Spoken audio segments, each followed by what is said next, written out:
Kita berjumpa lagi dalam Sapaan Jiwa. Bersama saya Romo Anton Kapitan PR. Semoga sahabat sekalian dalam keadaan sehat. Masih dengan topik seputar kasih. Kalau cinta itu universal, mengapa cinta beda agama harus dipersoalkan? Pada edisi yang lalu kita merenungkan tentang kualitas cinta di balik ungkapan I love you. Kini saya mengajak kita untuk mendalami satu hal yang terkadang dijadikan pokok perdebatan dan diskusi banyak orang. Kadang juga dikategorikan sebagai satu hal yang merisaukan hati kaula muda, yakni cinta beda agama. Saudara sekalian, saya sebagai seorang imam terkadang dihadapkan dengan curhat seputar cinta beda agama dan diminta untuk memberi tanggapan. Romo, saya sedang menabur cinta, tapi sayangnya cinta saya tertabur di ladang lain. Maksudnya, hai Romo ini sengaja tidak mengerti. Cinta yang sedang saya perjuangkan adalah cinta beda agama. Lalu cinta ini berjalan dalam bayang-bayang kemarahan orang tua dan keluarga, tekanan dari teman-teman, supaya cinta beda agama ini segera diakhiri. Saya bingung, terkadang juga stres, dan tidak fokus dalam kerja gara-gara cinta beda agama ini. Romo, tolong bantu saya. Tolong juga jelaskan kepada saya, apakah cinta beda agama itu dosa atau tidak? Pantas dan layak atau tidak kalau saya menjalani cinta beda agama? Saudara-saudari sekalian, pada prinsipnya cinta itu adalah harta terbaik yang kita punyai dan selalu siap untuk diberikan kepada Allah dan dibagikan dengan tulus dan ikhlas kepada orang-orang yang kita jumpai di dalam kehidupan ini tanpa memandang perbedaan suku, agama, ras, golongan, dan keberagaman lainnya. Cinta itu bahkan merupakan hukum yang terutama.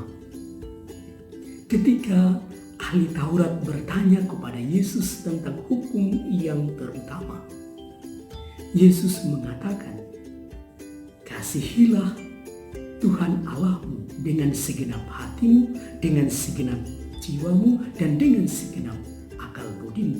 Itulah hukum yang terutama dan yang pertama. Dan hukum yang kedua yang sama dengan itu ialah kasihilah sesamamu manusia seperti dirimu sendiri. Matius bab 22 ayat 36 sampai 39. Dalam bingkai hukum seperti ini, sebenarnya kita diperintah untuk mencintai Allah dengan keseluruhan diri dan mencintai sesama sebagaimana kita mencintai diri kita. Bahkan bukan hanya sesama yang harus kita cintai, tetapi musuh pun harus kita cintai. Dalam Injil Matius bab 4 ayat 43 sampai 44, Yesus bersabda, kamu telah mendengar firman, kasihilah sesamamu manusia dan bencilah musuhmu.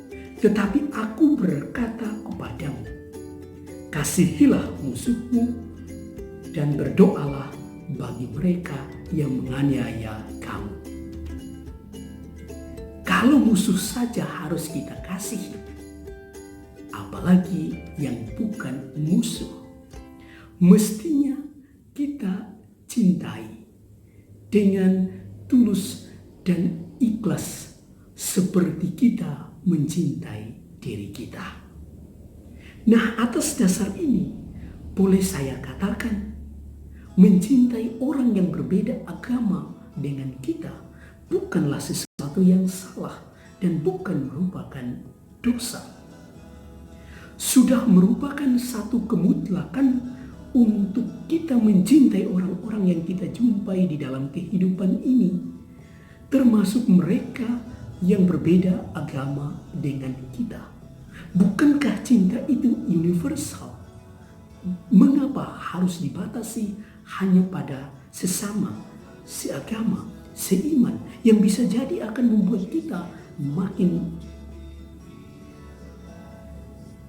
ekstrim, makin fanatik, makin eksklusif dan intoleran di tengah keberagaman. Boleh dikatakan tidak tepat dan fatal membatasi cinta demi memupuk kebencian dan intoleransi di tengah keberagaman. Tentu dengan ini, sepertinya para pejuang cinta beda agama menarik nafas dengan lega. Namun, penting untuk diperhatikan dan dicatat baik-baik oleh para pejuang cinta beda agama dan kita sekalian. Tolong jangan pisahkan cinta dari iman dan harapan, sebab ketiganya merupakan satu kesatuan yang dapat dibedakan tetapi tidak dapat dipisahkan. Bahkan pada channel yang lain dari Sapaan Jiwa ini sudah saya katakan, imanlah yang melandasi cinta. Maka mengabaikan iman di dalam percintaan, bisa dikatakan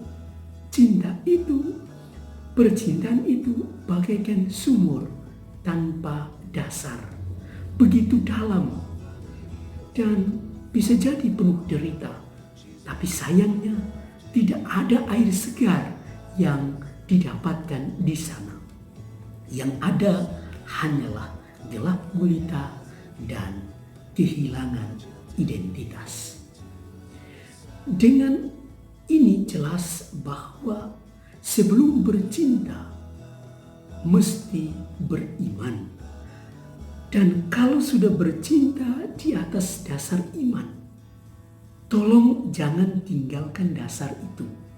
Jangan tinggalkan iman demi cinta. Jangan korbankan imanmu gara-gara pria idaman dan gadis pujaan. Sekalipun itu adalah pria yang kamu idam-idamkan dan sedang dikejar-kejar banyak perempuan di dunia ini, sadarlah ia tak akan mampu menggantikan Allah yang mengasihimu tanpa batas.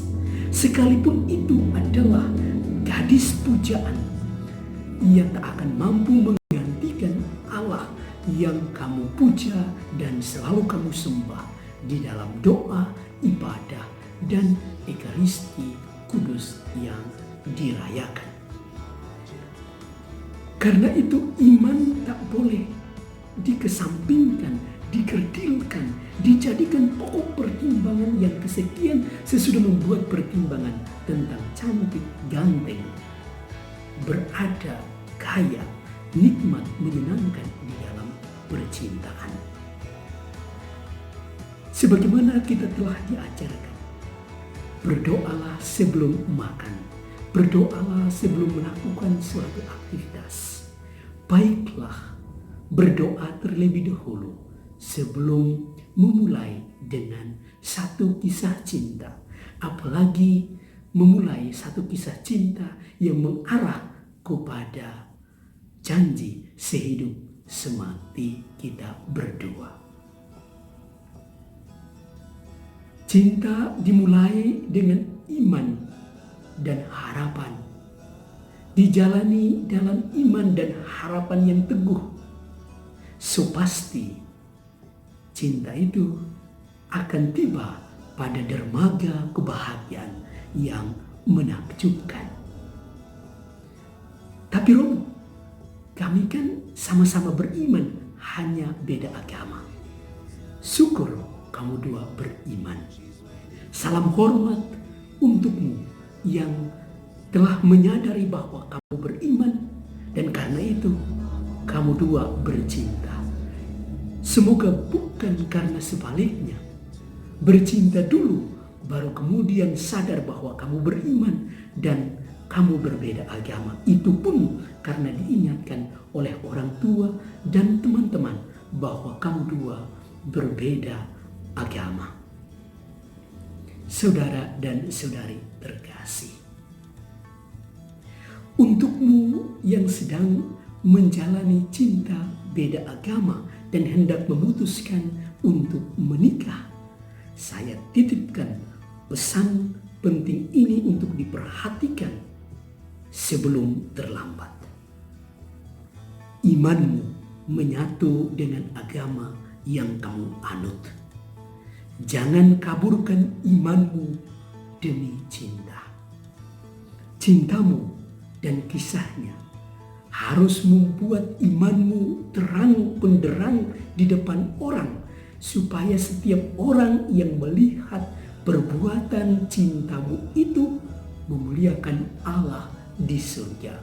Bandingkan Injil Matius bab 5 ayat 16. Sampai jumpa pada episode selanjutnya.